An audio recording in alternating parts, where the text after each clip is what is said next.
Hey there friends, in this video I'm going to show you how you can nest and unnest sequences in Adobe Premiere Pro. So this is a really useful feature for keeping your longer timelines very neat and very tidy. So this is, for example, you're working on a large project with lots of clips and lots of smaller bits of media.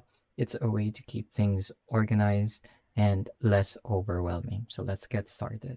So I have a few clips already on my timeline. As you can see here, I have 3 clips. And let's say I want to simplify what my timeline would look like by nesting this sequence.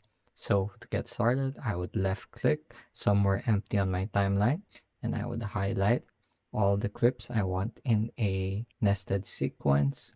I'm going to let go, right click, and then click on the nest button here. So here it lets us name our nested sequence and let's call this nested timeline. So there we go. As you can see, all those 3 clips suddenly turned into one.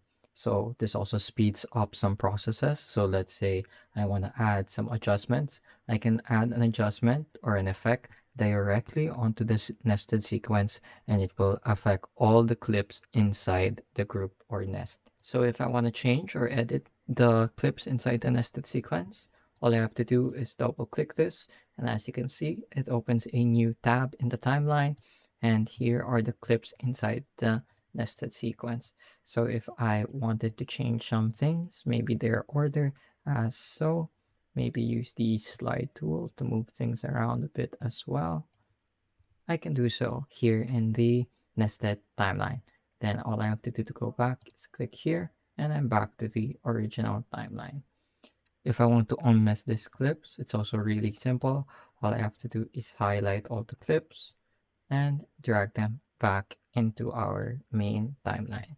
Then I can clear this nested sequence.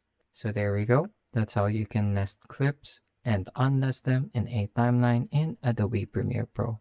I hope I was able to teach you something new and something useful. And as always, thank you for watching.